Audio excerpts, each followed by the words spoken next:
Hello friends, welcome to sports allrounder YouTube channel. First test முடிஞ்சு ஈட்டிங்கில் வெற்றிகரமாக தோத்துட்டோம் சொல்லாமல் 5 விக்கெட்டில் என்ன நடக்குதுன்னு பார்த்துடலாம். சோஷியல் மீடியா ஃபுல்லாக ஸ்டார்ட் பண்ணிட்டாங்க. ரோஹித் சர்மா, விராட் கோலி இருந்தால் இது நடந்திருக்காது, இந்த மேட்ச் ஜெயிச்சிருப்போம், அவர் இதை பண்ணியிருப்பாரு, அதை பண்ணியிருப்பாருன்னு. ஹலோ ஃப்ரெண்ட்ஸ், இவங்க 2 பேரும் இருக்கும்போதே இந்தியா ஆஸ்திரேலியா போய் 3-1 தோத்தாங்க. இதே இங்கிலாந்துக்கிட்ட கடந்த 25 வருஷத்தில் ஒரே ஒரு வாட்டி தான் சீரீஸ் ஜெயிச்சிருக்கோம். ஸோ அவங்க இல்லாதனால தோத்தெல்லாம் கணக்கில்ல. போலர்ஸ்னால தான் தோத்தது. இது சரியான லென்த்தில் போலிங் பண்ணல. ஃபுல்லாக பார்த்துரும் அழைச்சிருவேன் என்ன ஆச்சுன்னு. லாஸ்ட் 9 டெஸ்ட் மேட்ச்சில் இந்தியன் மேட்ச் தோத்துட்டாங்க.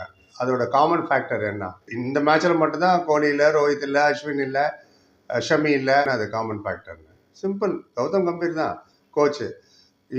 நீங்கள் ஒரு கோச்சை T20 பேஸ்லையும் IPL பேஸ்லையும் கேகேஆருக்கு நல்லா லீட் பண்ணார் பேஸ்லையும் நீங்கள் ரெக்ரூட் பண்ணிங்கன்னா இப்படி தான் ஆகும். ஏன்னா அது test match is different and T20 1.5 மணி நேரம் match is different. Session by session விளையாடணும்னு சொல்லியிருக்கேன், டே பை டே விளையாடணும்னு இருக்கேன். ஒரு நல்ல session will change the match. So India 5 session dominate பண்ணாங்க அவுட் ஆஃப் 15ல். 4 செஷன் ஷேர்டு, 6 செஷன் அவங்க ஜெயிச்சுட்டு ஜெயிச்சிட்டாங்க. இதுதான் காமன் ஃபேக்டர். இப்படி தான் ஒர்க் பண்ணணும் டெஸ்ட்டில். பிக் பிளண்டர் நிறைய பண்ணிட்டாங்க. Any factors for this defeat, தோத்ததுக்கு ட்ராப்ட் கேச்சஸ் மெயின்லி. நிறைய கேட்சஸ் ஜஸ்வால் விட்டார். அண்ட் போலர்ஸ் நாட் பிச்சிங் அந்த ரைட் லைன் அண்ட் லென்த். சரியான ஏரியாவில் போலர்ஸ் பிச் பண்ணான்னா எல்லாமே பேக்கப் லென்த்தில் போட்டிங்க. அது உடனே புரிஞ்சுக்கிட்டார் அவர் பென் டெக்கெட். பேக்கப் லென்த்தில் வருது, LBW போல்ட் ஆகிறது கஷ்டம் தான், அது ஸ்டார்ட் பண்ணும் அப்படின்னு ஸ்டார்டிங் ஒரு செஷன் மட்டும் பேஷண்ட்டாக விளையாண்டாங்க. பும்ரா. நான் 4th டே ரிவியூலே சொல்லியிருந்தேன், நாளைக்கு 371 எடுக்க முடியும்னா ஒரே த்ரெட்டு பும்ரா தான். அவரை பார்த்து விளையாடுவாங்க, கான்ஷியஸாக மற்றவங்களை போட்டு அடிப்பாங்கன்னு. அதான் நடந்தது. பும்ராவுக்கு விக்கெட் கிடைக்கல. 19 ஓவர் இவ்வளோக்கும் போட்டார். டயர்டாக வேறு ஆகிட்டார். பட் 1.5 டே எல்லாமே கண்டினியூவாக அவரே தான் விக்கெட் எடுக்கணும்னு எப்படி நம்ம நினைக்க முடியும்? மற்ற பவுலர்ஸ்லாம் என்ன பண்ணிட்டு இருக்காங்க? பேக்கப் லென்த்து இல்லைன்னா ஓவர் பிச்சு. அண்ட் இன்னும் ஜடேஜா 24 ஓவர் போட்டு 104 ரன்னு, ஒரு விக்கெட், மோர் தென் 5 ஃப்ரண்ட் லைன் ஸ்பின்னர். அதுக்கு என்ன காரணம்னா, எப்போதுமே ஜடேஜா அஸ்வின் டேண்டமாக போலிங் போடுவாங்க. அந்த எண்ட்லேருந்து அங்கேயும் அடி விழுது, இந்த எண்ட்லேயும் அடி விழுவுது. அஸ்வின் இல்லை. ஸோ இப்போ தெரியுது அவங்களுக்கு கிளியர் கட்டாக Ashwin have important he was. 4th இன்னிங்ஸில் ஜடேஜா எப்போதுமே அஸ்வின் இந்த காலத்துலேயே கண்டெய்னிங் ஜாப் பண்ணுவார். அஸ்வின் அங்கேருந்து விக்கெட் எடுப்பார். எனிவே முடிஞ்சு போச்சு. எவ்வளோ நாள் தான் அஸ்வின் விளையாட முடியும்? And Shardul Thakur economy rate 5.10. இவளுக்கு 2 பாலில் 2 விக்கெட் வேறு எடுத்தார். ஒரு மிஸ்ஃபீல்டு, அப்படியே உட்காண்டாரு கீழே பால் மேலே. அவருக்கு கால் கீழே போயிடுச்சு. 3 ரன் ஓட்டாங்க ஜோ ரூட்டு. ஸோ இந்த மாதிரி கம்மி ஸ்கோர் அது எடுக்கும்போது 60 ரன் ஜெயிக்கிறது அவங்களுக்கு. இந்த மாதிரி ரன்ஸை லீக் பண்ணிங்கன்னா ஃபீல்டிங்கில் கேச்சஸ் ட்ராப், மிஸ்ஃபீல்டு, அப்புறம் கோவப்படுறது. இந்த Prasidh Krishna economy rate 6.10, 2 wicket எடுத்தார். ஓகே, 6.0 என்ன அது இவ்வளோ எக்ஸ்பென்சிவாக இருந்ததுன்னா? அண்ட் பென் டெக்கெட் 97ல் ஒரு வாட்டி விட்டாங்க. அப்போ கூட சான்ஸ் இருந்தது இந்தியாவுக்கு. அதுக்கப்புறம் 149 அடிச்சுட்டு போயிட்டார். கில் நியூ, அவருக்கும் ஃபர்ஸ்ட் கிளாஸ் எக்ஸ்பீரியன்ஸ் அவ்வளோ கிடையாது. ஆஸ் அ கேப்டன் தான். Red ball longer format Ranji trophy சொல்கிறேன், 4-5 ஃபர்ஸ்ட் கிளாஸ் மேட்ச் லீடு பண்ணியிருக்காரு. அந்த பேசிஸில் நீங்கள் டெஸ்ட் கேப்டன் பண்ணால் ஃபியூ டேஸ் ஆகும், ஃபியூ டெஸ்ட் மேட்சஸ் ஆகும் செட் ஆகிறதுக்கு. அவரை ஒன்றையே நம்ம ப்ளேம் பண்ண முடியாது. கோச் என்ன பண்ணிட்டு இருக்காரு? இந்த கோச் ரோஹித் சர்மா கூடயே செட் ஆகலையா? ரோஹித் சர்மா இருந்தபோதே இந்தியா 2 சீரீஸ் நம்ம ஜெயித்தோம் ஆஸ்திரேலியாவில் போய்.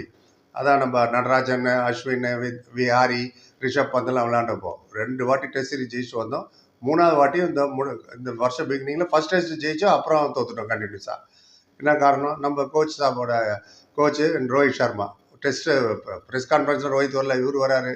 இந்த மாதிரி நிறைய குழப்பங்கள். செலெக்ஷனே சர்ப்ரைசிங். ஹர்ஷதீப் சிங் டீமில் வச்சுட்டு எதுக்கு அவர் நீங்கள் விளையாட வைக்கல? பிளேயிங் லெவலில் கண்டிப்பாக இருக்கணும். லெஃப்ட் ஆர்ம் ஃபாஸ்ட் பால் உலகமே வல்னரபிள்ங்க, எவ்வளோ பெரிய பிளேயராக இருந்தாலும். அது ஒபாத் மக்காய் ஆகட்டும், இன்னும் ரீஸ்டோப்லி ஆகட்டும், நிறைய எக்ஸாம்பிள் கொடுக்க முடியும். ஜஹீர் கான், ஆஷிஷ் நேரா, தான் ஹர்ஷதீப் சிங். இதில் என்ன பிரச்சனைனா, நீங்கள் ஒரே மாதிரி right arm fast bowlers Bumrah, Siraj, Prasidh Krishna, Shardul Thakur, வேரியேஷனே இல்லை எக்ஸப்ட் பும்ரா. என்ன பண்ண முடியும் சொல்லுங்க? அதே ஒரு லெஃப்ட் ஹேண்டர் இருந்தான்னு வச்சுங்க, ஆங்கிளே மாறும். அவரது ரவுண்ட் விக்கெட் இவரு ஓவர் த விக்கெட் ஆகிடும். ரைட் ஹேண்டருக்கும் லெஃப்ட் ஹேண்டருக்கும். He is very good leaving the ball. Red ball, young, energetic. அவருக்கு தானே சான்ஸ் கொடுத்துருக்கணும். நம்ம செலெக்ஷன்லேயே I am not happy with that selection. First day நான் சொல்லியிருந்தேன். இதில் என்ன ஒரு ஆறுதல்னா, 5வது நாள் வரைக்கும் போச்சு. 3வது செஷன், அதான் லாஸ்ட் செஷன் வரைக்கும் கொண்டு போனாங்க. இன்னும் ஃபியூ ஓவர், மேண்டிட்டரி ஓவர் வேறு ஸ்டார்ட் ஆயிடுச்சு. அந்த விதத்தில் they fought hard, young boys. இவன் தான் சரியான சப்போர்ட் இல்லை போலர்ஸ்னாலும். And what can we say, 5 century அடிச்சுட்டு இந்தியன் டீமு தோத்தது இதுதான் ஃபர்ஸ்ட் டைம். 5 செஞ்சுரி அடிச்சிருக்கோம் நம்ம. என்ன பண்ணுறது? உங்கள் பர்சனல் ரெக்கார்டில் வேணால் எழுதிக்கலாம், நான் 28 செஞ்சுரி அடித்தா தெரியுமா நீ அடிச்சேன்னு. 5 செஞ்சுரி அடிச்சு அவங்கள 2 பேர் தான் 100 அடிச்சது. ஓலி பப்போனும் பென் டெக்கெட். 99ல் ஹாரி ப்ரூக் அவுட் ஆகிட்டார். மேட்ச் அடிச்சுட்டு போயிட்டாங்க. எல்லாரோட கான்ட்ரிபியூஷன். 471 ரன் நீங்கள் ஸ்கோர் பண்ணி நீங்கள் தோக்குறீங்கன்னா ஃபர்ஸ்ட் இன்னிங்ஸில் bowlers to be blamed. 34 வருஷத்தில் இந்த 1991க்கு அப்புறம் இங்கிலாண்டோட 100 ரன்ஸ் ஓப்பனிங் பார்ட்னர்ஷிப் இந்த 4th இன்னிங்ஸ் இதுதான் நடந்திருக்கு. 34 வருஷம் கழிச்சு 4th இன்னிங்ஸில் 100 ஓப்பனிங் இங்கிலாந்து. பெரிய பெரிய ஜாம்பெல்லாம் விளையாண்ட காலம் அதெல்லாம். Alastair Cook, Andrew Stokes, Graham Gooch போனால் நிறைய பேர் இருக்காங்க. அதே மாதிரி 15 வருஷம் கழிச்சு இங்கிலாந்து பேட்ஸ்மேன் 100 அடிக்கிறாரு 4th இன்னிங்ஸில் பென் டெக்கெட். 4th இன்னிங்ஸ் எப்போதுமே tough to play provided you have the right bowler and right ஏரியாவில் பிச் பண்ணணும்.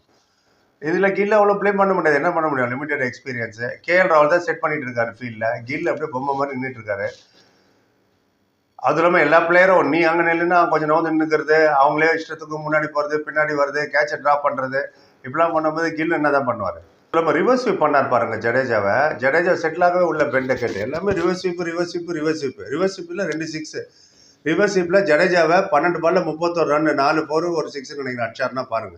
ரிவர்ஸ் ஸ்வீப்பில் ஜடேஜா அப்போயோட இன்னும் கொஞ்சம் 6 ஸ்டம்பில் போட்டிருந்தா கூட ரிவர்ஸ் ஸ்வீப் டாப் எட்ஜ் ஆகும். அப்புறமா பென் ஸ்டோக்ஸ் வந்தப்போ பேசி கீசி போட்டாங்க. பென் ஸ்டோக் வந்ததும் அவர் தான் லெஃப்ட் ஹேண்ட் ரிவர்ஸ் ஸ்வீப் பண்ணுறது டிஃபிகல்ட். அதை பண்ணுவேன். அவங்க ஃபுல்லாகவே ரிவர்ஸ் ஸ்வீப். பென் ஸ்டோக் பண்ணி அதே ரிவர்ஸ் ஸ்வீப்பில் தான் அவுட் ஆனார். ஏன்னா ஒரு சின்ன ஃபீல்ட் சேஞ்ச் பண்ணாங்க, ஒரு எக்ஸ்ட்ரா கலி ஒன்று வந்தது. அப்போ தான் டாப் எட்ஜ் அவுட் ஆனார்.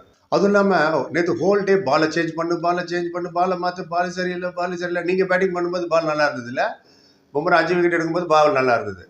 ஒரு ரூல் இருக்குது, அம்பையர்கிட்ட ஒரு இன்ஸ்ட்ருமெண்ட் இருக்கும் ரவுண்டாக, அது உள்ள பாலை போடுவார். ஈஸியாக போயிடுச்சு. போனாலே நல்ல பால் தான் அதனால என்ன ஆச்சு? க்ரௌடே கோவம் வந்து ஒரு வாட்டி கேட்கலாம், 2 வாட்டி கேட்கலாம், 10-15 வாட்டியாக கேட்டுட்டு இருப்பீங்க. பால் சேஞ்ச் பண்ணால் நீங்கள் 100 வாட்டி பால் சேஞ்ச் பண்ணாலும் இந்த போலிங் அட்டாக் சரியான லைன் அண்ட் லென்த்தில் போடலைன்னா எப்படி நீங்கள் விக்கெட் எடுப்பீங்க? வெறும் பும்ராவே நம்பிட்டு இருந்தா அதுதான் இங்கே பிரச்சனை. போலர்ஸ் ரைட் ஏரியாவில் போடலை, அது ஒத்துக்க மாட்டாங்க. Accept you didn't bowl well, you didn't field well, தர்மத்துக்கும் கேட்சஸ் விட்டீங்க, மிஸ்ஃபீல்ட் பண்ணுறீங்க. ரிஷப் பந்த் பின்னாடி சலேகா போய் பார்த்து சிரிச்சுட்டே இருந்தாருன்னா அவருக்கு ஜாலி. 2 100 அடிச்சிட்டாரு. இன்னிங்ஸில் ஜாக் கோர்லி 4 தான் எடுத்தாரு. இந்த வாட்டி 65, பென் டெக்கெட் 149, ஓலி போப்பு 20 ரன்னுக்குள்ளே அவுட் பண்ணுங்கன்னா அவுட் பண்ணிட்டாங்க 8 ரன்ல. Joe Root 53 not out. Man for crisis 13,000 run சும்மா அடிச்சு வச்சிருக்காரு. ஹாரி ப்ரூக் இவ்வளோ duck, very good ball. And Ben Stokes 33. அப்புறம் ஜேமி ஸ்மித் அப்போ கூட சான்ஸ் இருக்குது. 301 for 5 நினைக்கிறேன். இன்னும் 66 ரன் வேணும். 44 not out. Bumrah no wicket 19 over. Siraj no wicket 14 over. Prasidh Krishna 2 wicket 15 over 6 run economy rate. Jadeja 1 wicket 24 over போட்டு.